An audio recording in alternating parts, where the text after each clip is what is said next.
Everyone, welcome back to my channel creative mind. And आज हम लोग क्वेश्चन सीरीज टेस्ट सीरीज को हम लोग यहाँ पे डिस्कस कर रहे हैं। और इस सीरीज में मैंने कुछ क्वेश्चंस बनाए हैं जो आपके 12th बेस्ड हैं, मतलब 12th के बोर्ड एग्जाम्स में आपके काफी हेल्पफुल रहेंगे। तो इनको आज हम सॉल्व करेंगे। एंड इस क्वेश्चन बैंक की ये मेरा एक क्वेश्चन बैंक मैंने बनाया है। इससे रिलेटेड आपको क्वेश्चंस मैं आपको बाद में मेरी वीडियो के उसमें ऐड कर दूंगी, तो आप इसको जरूर चेकआउट कीजिएगा। ठीक है, तो स्टार्ट करते हैं हम लोग। फर्स्ट क्वेश्चन है, विच टेक्स्ट और Quran is the source book of Indian art. तो इसका आंसर जो रहेगा वो आपका आंसर है विष्णु धर्मोत्तर पुराण। विष्णु धर्मोत्तर पुराण। ये विष्णु धर्मोत्तर पुराण 5th सेंचुरी में लिखा गया था। एंड इसके थर्ड सेक्शन में एक चैप्टर है जिसका नाम है चित्रसूत्र। उसके उस चित्रसूत्र चैप्टर के अंदर पूरी इंडियन पेंटिंग से रिलेटेड पूरी डिटेल्स के अंदर मेंशन की हुई है। आंसर सेकंड है आपका। सेकंड क्वेश्चन है, art of image making is known as which name. मतलब इमेज को बनाने की, दैट मीन्स किसी भी कैरेक्टर को या किसी भी ह्यूमन फिगर को बनाने की जो कला होती है या जो आर्ट होती है उसे क्या बोलते हैं? तो उसे बेसिकली बोला जाता है प्रतिमा लक्षण। प्रतिमा लक्षण। प्रतिमा लक्षण। एंड इसके अंदर पूरे इंडियन पेंटिंग से जितने भी रूल्स और रेगुलेशंस हैं वो सारे इसके अंदर डिटेल दे रखी है। नेक्स्ट क्वेश्चन है, व्हाट इज षडांग। षडांग क्या है? षडांग बेसिकली आपकी जो पेंटिंग से रिलेटेड, जो मतलब पेंटिंग की जो मेन लिम्स जिसे बोला जाता है या मेन पार्ट जिसे बोलते हैं उन्हें षडांग बोलते हैं। तो आंसर होगा 6 limbs of painting is known as षडांग।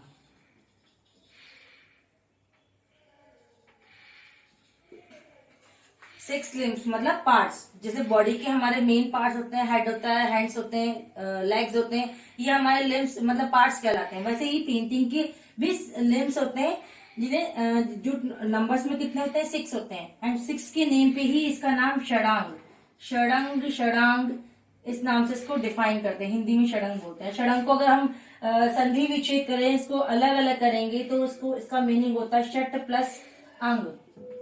षट का मतलब 6, अंग का मतलब पार्ट या लिम्स।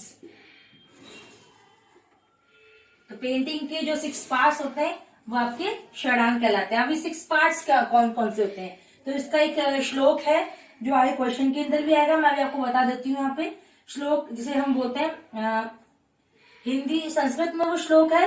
एंड श्लोक को हम एज इट इज ट्रांसफर करते हैं, उसको उसी लैंग्वेज में लिखेंगे हम उसको। तो श्लोक है, रूप भेदा वेदा प्रमाणानि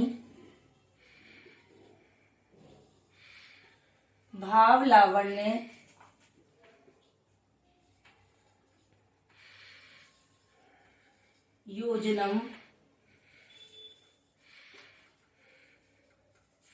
योजनम सादृश्य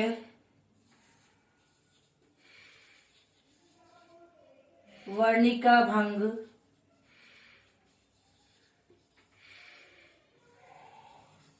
इति चित्र षडांगकम।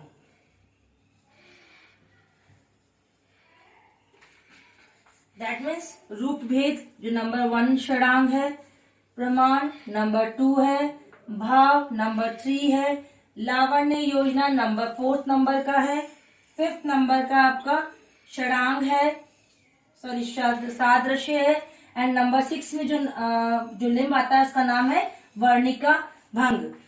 ये संस्कृत का ही इसको इंग्लिश वर्जन किया गया है, एज इट इज लैंग्वेज में इसको इंग्लिश में लिखा गया है। एंड इसको लिखने वाले जो थे यशोधर पंडित ने इसको अपनी जो टीका थी, जो उनकी टेक्स्ट था जिसका नाम था जय मंगला। जय मंगला के अंदर उन्होंने षडांग को अच्छे से डिस्क्राइब कर रखा है। एंड इंडियन पेंटिंग का मेन सोर्स जो प्रिंसिपल है या नियम जो बन जाते हैं वो षडांग को ही अप्लाई किया जाता है उसमें। ठीक है, एंड नेक्स्ट जो क्वेश्चन है, जैसे मैंने अभी आपको बताया था विष्णु धर्मोत्तर पुराण, उसी से रिलेटेड है। चित्र सूत्र chapter is a part of which text? Question number आपका नेक्स्ट है 7 नंबर का। चित्र सूत्र chapter is a part of which text? जो चित्र सूत्र है मैंने आपको बताया था, आपको चित्र सूत्र किसका पार्ट है? 5th सेंचुरी में इसको लिखा गया था। 3rd सेक्शन के अंदर चैप्टर को डिस्कस किया गया है, जिसका नाम है चित्र सूत्र। दैट मीन्स जो आंसर आएगा वो क्या आएगा? विष्णु धर्मोत्तर पुराण।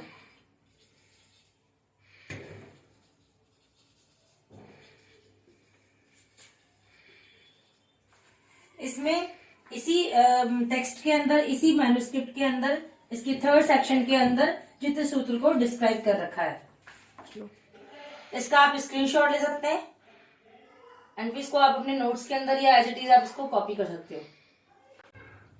Now 5th number question, write the meaning of each limb of painting. Painting की जो लिम्स है, दैट मीन षडांग जो है, उसकी एक एक लिम्स का मीनिंग बताना है। दैट मीन्स तो 1st नंबर पे मैंने आपको बताया था कौन सा लिम्ब था? रूप भेदा। रूप भेदा means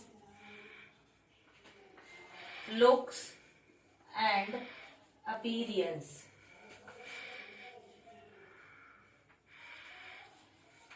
Appearance. Next question.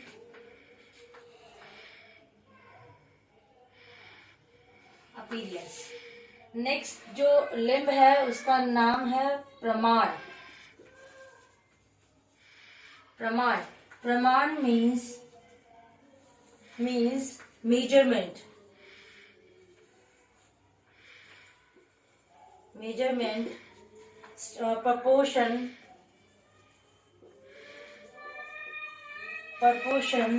and structure. That means body को लेकर के जो मेजरमेंट दिए गए हैं, किसी भी आप मेल फीमेल किसी भी बर्ड को या एनिमल को अगर आप बना रहे हो तो उसकी प्रोपोर्शन फिक्स्ड है, उसकी मेजरमेंट फिक्स है एंड उसका स्ट्रक्चर भी फिक्स्ड है इस लिम्ब के अंदर। तो उसको पर्टिकुलर उसको डिफाइन किया गया, उसको एक्सप्लेन किया गया है षडांग के अंदर। 3rd जो आपका जो लिम्ब है उसका नाम है आपका रूपभेद प्रमाण भाव। 3rd नंबर का भाव, एंड भाव का मतलब होता है पेंटिंग की इनर ब्यूटी।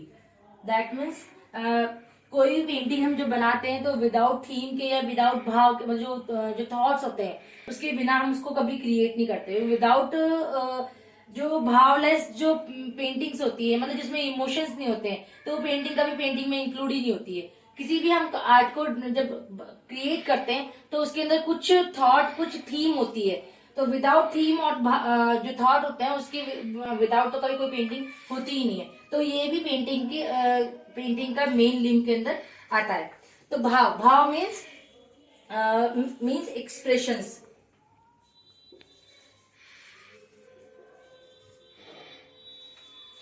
किस थॉट को लेकर क्या क्या चीज में एक्सप्रेस की जा रही है, वो भाव में आती है। नेक्स्ट में होता है आपका लावण्य योजना।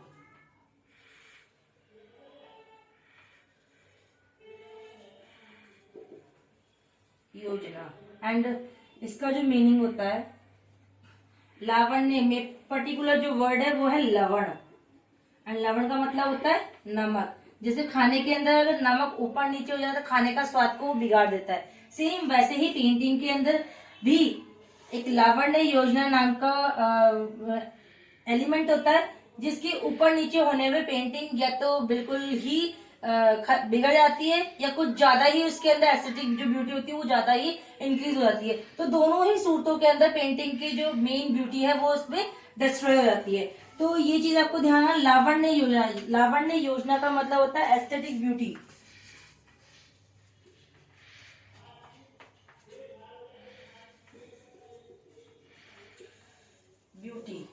दैट मीन्स जो उसकी बाहरी सुंदरता होती है, आउटर ब्यूटी से। एंड पेंटिंग की इनर ब्यूटी आपकी भाव मानी जाती है, उसके थॉट्स, उसके एक्सप्रेशंस माने जाते हैं। एंड जो उसकी बाहरी सुंदरता होती है या उसकी जो आउटर ब्यूटी होती है वो उसकी लावण्य योजना होती है। एंड 5th नंबर का है आपका सादृश्य। सादृश्य मीन्स मीन्स सादृश्य मीन्स रिसेम्बलेंस।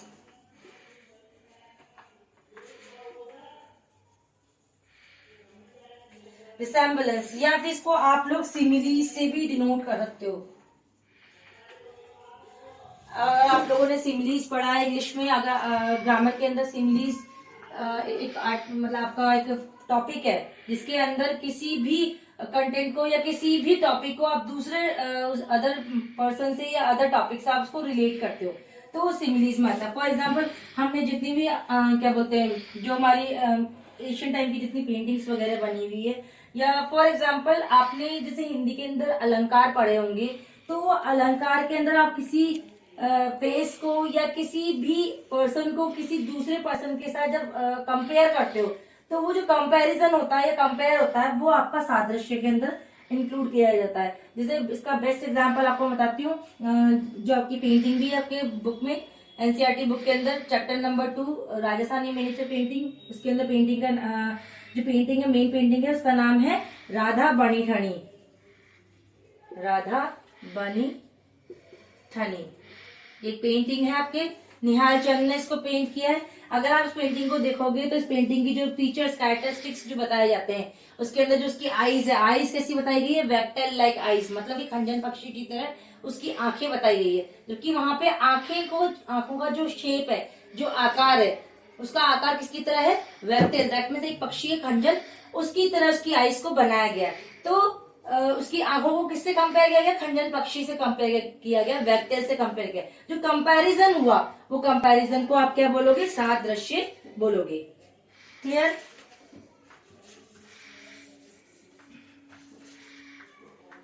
सिक्स नंबर आपका, सिक्स एंड लास्ट, वर्णिका भंग।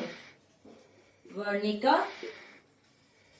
भंग, वर्णिका भंग means use of brushes and colors। Colours को एंड ब्रशेस को कैसे यूज करना, उनकी टेक्निक के बारे में पूरी डिटेल किसमें मिलती है, वर्णिका भंग में मिलती है। वर्णिका, वर्ण, वर्ण मेन वर्ड, जबकि वर्णिका को क्या बोलते हैं हम, कलर्स बोलते हैं। तो उसके बारे में पूरी डिटेल हमें किसमें मिलती है, वर्णिका भंग में मिलती है। ये ईच जो षडांग है, षडांग लिम्स है, उसके बारे में मैंने आपको यहाँ पर डिस्क्राइब कर दिया। नेक्स्ट क्वेश्चन है आपका, जो मैं ऑलरेडी आपको डिस्कस कर चुकी हूँ, षडांग, षडांग क्या है, वापस रिपीट हो गया। Next question, Chitrasutra chapter is the part of which text, जो मैंने आपको पहले इसमें यहाँ पे बता चुकी थी। चित्रसूत्र चैप्टर आपका आपके विष्णु धर्मोत्तर पुराण से रिलेटेड है। Next question, write the chapter name of third खंड of Vishnu Dharmottara Purana which is related to Indian painting. मैंने आपको बताया था थर्ड खंड, जो विष्णु धर्मोत्तर पुराण का जो थर्ड खंड है, उसके अंदर एक चैप्टर दे रखा है, उस चैप्टर का नाम क्या है, मैं आपको पहले भी बता चुकी हूँ। उस चैप्टर का नाम क्या है, चित्रसूत्र,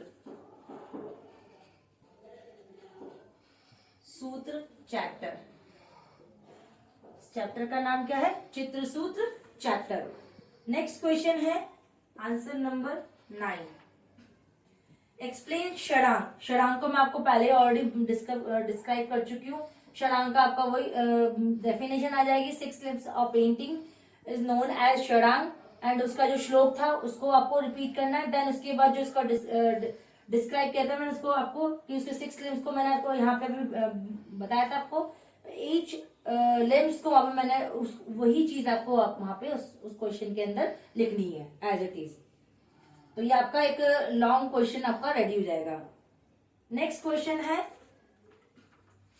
10th नंबर का, व्हाट इज मैन्युस्क्रिप्ट। मैन्युस्क्रिप्ट क्या है, मैन्युस्क्रिप्ट बेसिकली आपके हैंड रिटन पेजेस होते हैं, जिनको hand written pages tied together like a book is known as manuscript. मतलब हाथ से लिखी हुई जो पुस्तक होती है एंड उसको एक पुस्तक के रूप में जो बाइंड किया जाता है, वही आपकी मैन्युस्क्रिप्ट कहलाती है। एंड एशियन टाइम में, या यूं बोल लीजिए अर्लियर फेज के अंदर जो मैन्युस्क्रिप्ट थी, तो पेपर का इन्वेंशन तो हुआ नहीं था, तो पेपर के इन्वेंशन से पहले जो मैन्युस्क्रिप्ट रेडी की जाती थी वो पाम लीव्स के ऊपर रेडी की जाती थी।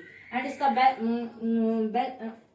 बेस्ट एग्जाम्पल आपकी जितने भी वेद, पुराण, जो माइथोलॉजिकल टेक्स्ट हैं वो सारे आपके इसी के अंदर इंक्लूड होते हैं। तो इसका आंसर लिखिए manuscript, hand written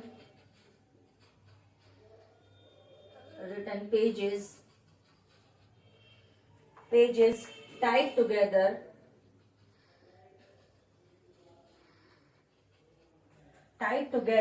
like a book,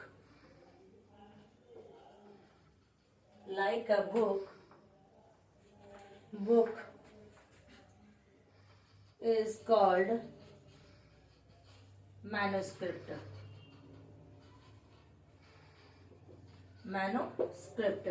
and for example, आप एग्जाम्पल जरूर एग्जाम में मेंशन कीजिएगा, इससे अच्छा इम्पैक्ट पड़ता है एग्जामिनर पे। For example, Veda Purana and Kalpa सूत्र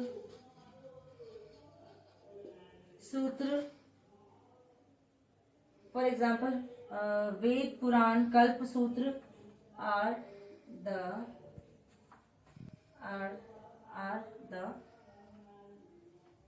manuscript forms. Next question, what is folio?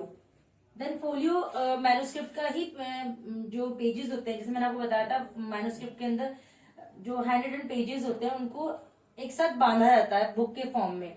तो जो 1 पेजेस होते हैं या जो लूज पेंटिंग्स होती हैं वो ही आपकी फोलियो पेज कहलाते हैं। एंड बहुत सारे फोलियो पेज ही मिलकर के ही एक मैन्युस्क्रिप्ट का फॉर्म बनता है। तो आंसर लिखिए, theme based loose paintings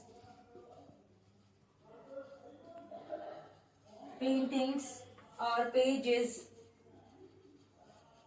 pages of manuscript is called folio page.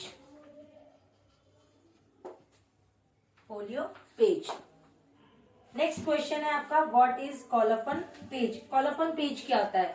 And जो कॉलोफन पेज है वो आपका मैन्युस्क्रिप्ट का ही एक तरह का फोलियो पेज होता है। बट इस फोलियो पेज के अंदर, इस कॉलोफन पेज के अंदर अगर लूज पेज होगा तो फोलियो पेज होगा, बट कॉलोफन पेज हम इसलिए बोलते हैं क्योंकि इसमें मैन्युस्क्रिप्ट से रिलेटेड पूरी डिटेल्स के अंदर मेंशन होती है। फॉर एग्जांपल, इसको पैट्रोनेज, मतलब जो मैन्युस्क्रिप्ट है उसके लिए कमीशन किसने दिया था, दैट मीन्स इसको पैट्रोनेज किसने किया।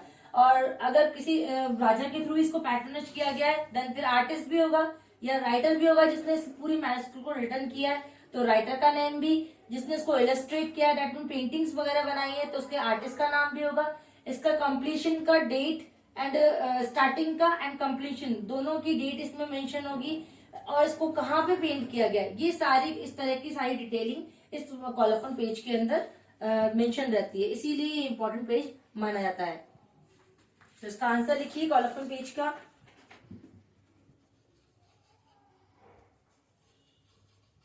कॉलोफन page is very important page of manuscript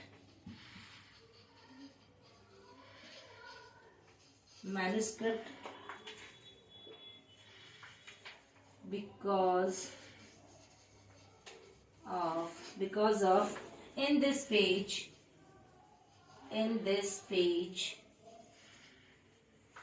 page important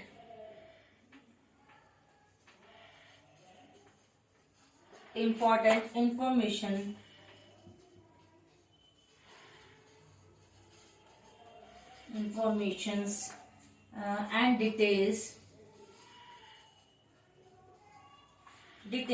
of patron's name, artist name,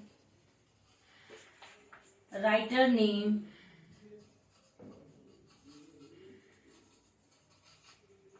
name, date and place of commission,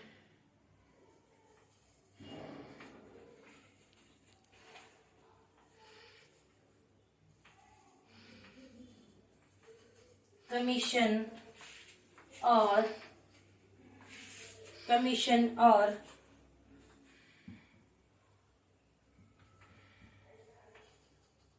completion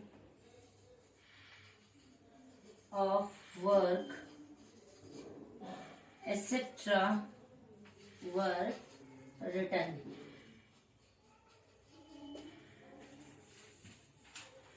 ये आपका कॉलम पेज का आंसर है. What is column page, why it is important. इसका ये पूरा answer आप इसका screenshot ले लीजिए. Next question is Jain school of art is known also known as which style. Jain school को किस नाम से जानते करते हैं. ये क्वेश्चन अभी हाफेली में भी आया था. इसका आंसर है जैन स्कूल को हम लोग western Indian school of painting भी बोलते हैं. वेस्टर्न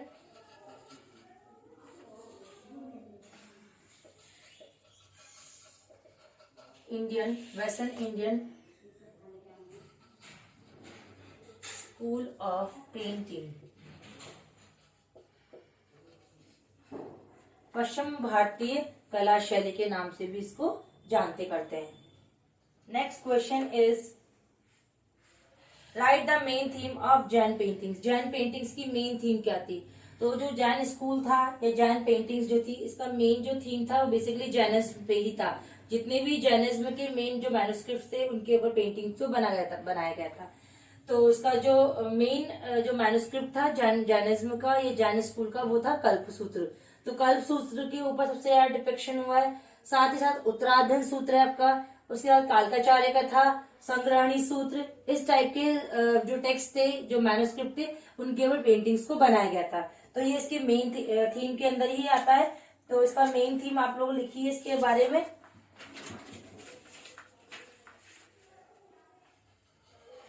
कल्पसूत्र, उत्तराधन सूत्र,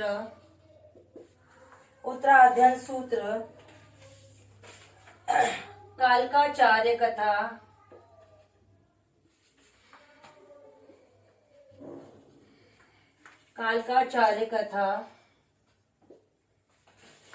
संग्रहणी सूत्र,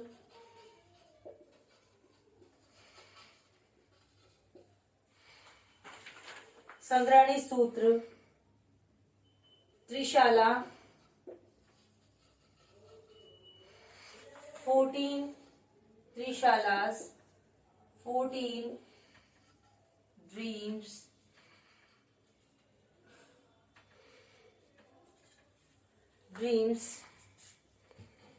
were the main theme of Jain school. Jain school. Next question है आपका right important painting of Jain school. Jain school की इंपॉर्टेंट पेंटिंग्स क्या है. तो जो थीम थी इन्हीं के ऊपर पेंटिंग बनी है. तो ये नेम एज इट इज आ जाएंगे इसके अंदर. वही एज इट इज आपका आंसर रहेगा. 15 के अंदर भी कल्प सूत्र आएगा, उत्तराधन सूत्र आएगा, कालकाचार्य कथा आएगी, संग्रहणी सूत्र आएगा, त्रिशाला, 14 ड्रीम्स ये भी एक पेंटिंग है. साथ ही साथ आपके एक पेंटिंग और इसके अंदर इंक्लूड हो जाएगी जिसका नाम है आपका, नहीं इसमें केवल आपकी इतनी ही रहेंगी. ये नेम आपका एज इट इज आ जाएंगे. जो क्वेश्चन बनेगा आपका इसको एज इट इज लिख देना है. बस यहाँ पे मेन थीम की जगह आपको क्या लिखना है, were the main paintings of Jain school. जो त्रिशाला 14 ड्रीम्स जो ये पेंटिंग है ये आपकी कल्पसूत्र में से ही ली हुई है. अगर क्वेश्चन आता है Trishala 14 dreams painting related to which text, या Trishala 14 dreams painting taken from which text, then answer is Kalpasutra. ये दोनों पेंटिंग एक दूसरे से रिलेटेड है। ये टेक्स्ट है, इसके ऊपर पेंटिंग्स भी बनी है कि कल्पसूत्र के अंदर 24 तीर्थंकर्स को उसकी उनके जो बायोग्राफी है उनके बारे में पूरी डिटेल दी गई है। ठीक है, तो ये उसी में से एक पेंटिंग ली हुई है। तो एज इट इज आपका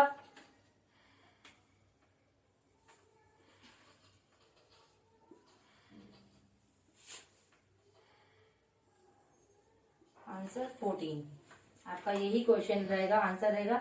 बस आपको थीम की जगह आपको पेंटिंग सीखना होगा।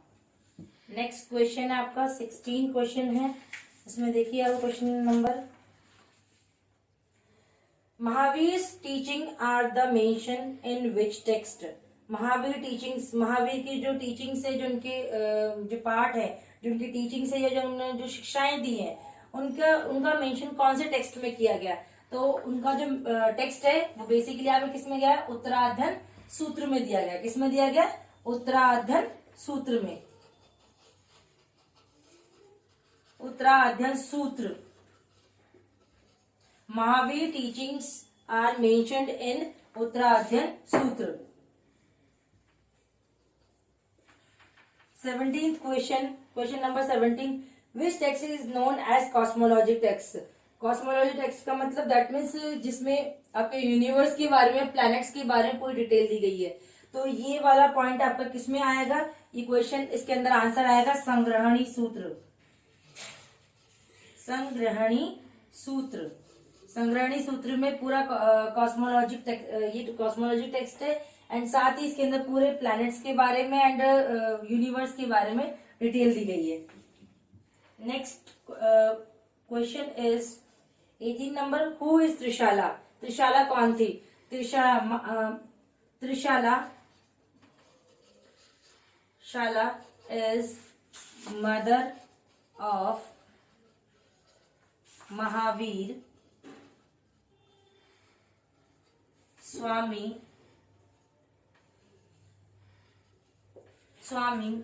who was the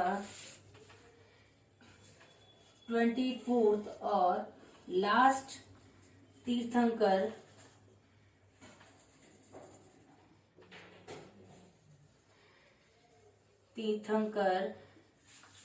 of Jainism. जो जैनिज्म के, जैन धर्म के जो लास्ट तीर्थंकर थे, टोटल 24 तीर्थंकर थे, या इसको लास्ट बोल लीजिए, 24th बोल लीजिए। उनका नाम क्या था, महावीर स्वामी। तो महावीर स्वामी की जो मदर थी उनका नाम था त्रिशाला।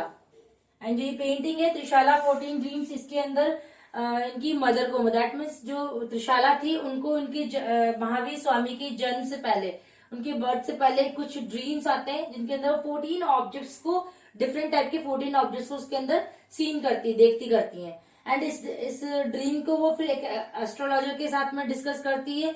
तो उस बेसिस पे, इस ड्रीम के बेस पे वो एस्ट्रोलॉजर वहां उनको बताता है कि आपकी जो होने वाली संतान है, जो अपकमिंग जो आपका बेबी रहेगा, वो बेबी आपका या तो मे भी बहुत बड़ा संत बनेगा, टीचर बनेगा, या फिर आपका एक बहुत ही बड़ा चक्रवर्ती सम्राट बनेगा।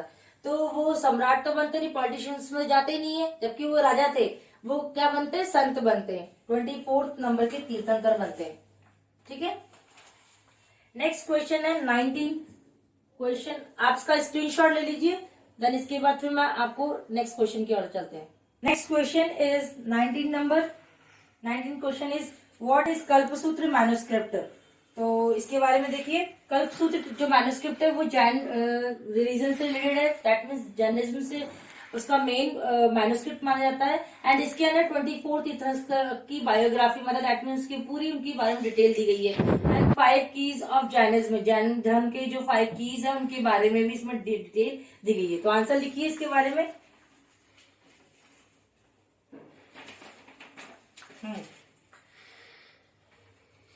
Kalpasutra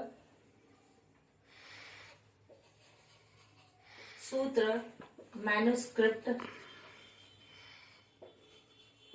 related to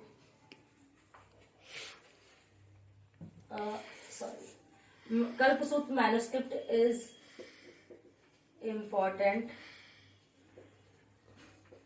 manuscript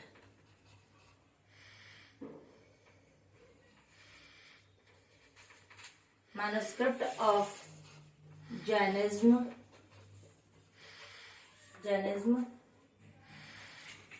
In this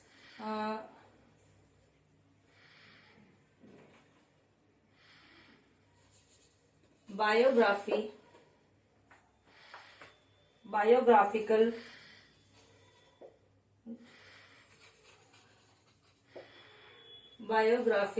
narratives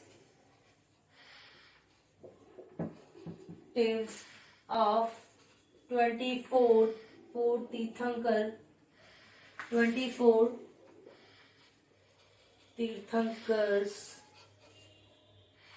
Tirthankars mentioned in Kalpasutra.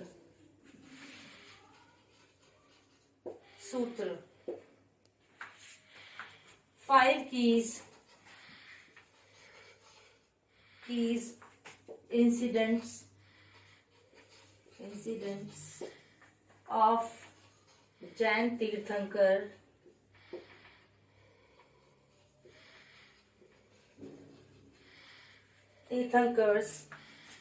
as conception,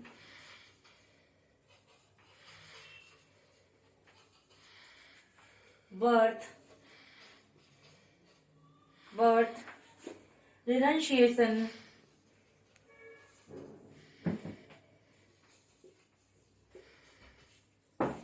enlightenment,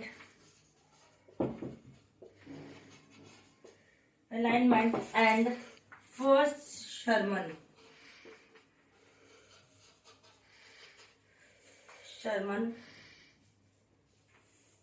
and salvation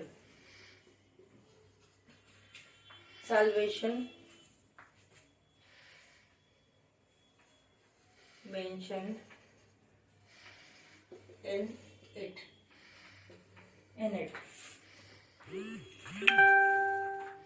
Next question is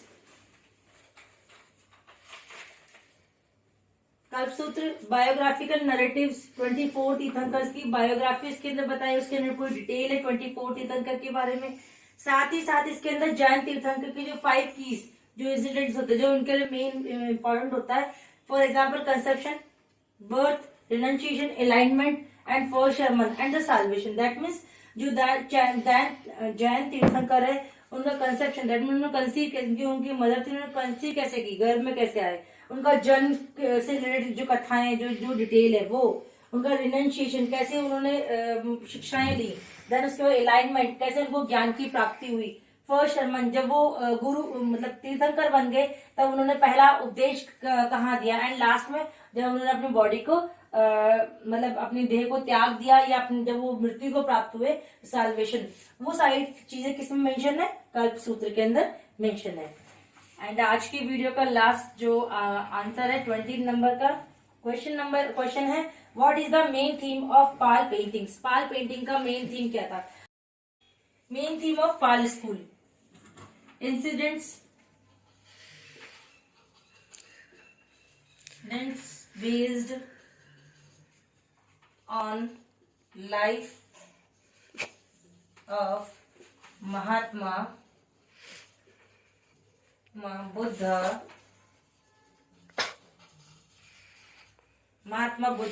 and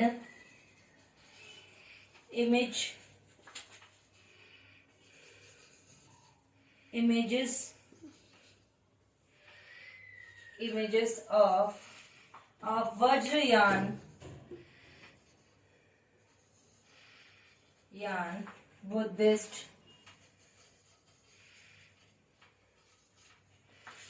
deities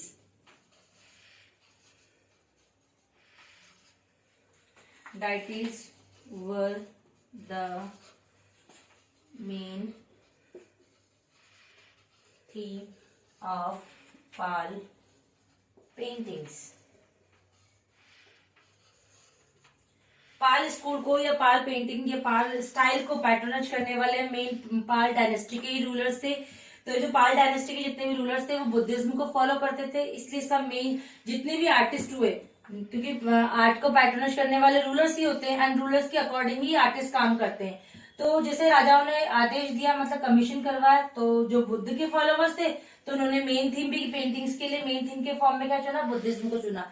इसीलिए आपकी जितने भी पेंटिंग्स पाल स्कूल में जो मिलते हैं तो वहां पे आपके महात्मा बुद्धा के लाइफ इवेंट्स को दिखाया जाता है एंड साथ ही साथ जो वज्रयान जो बुद्धिस्ट डाइटीज थे उनको भी यहाँ पे दिखाया गया है।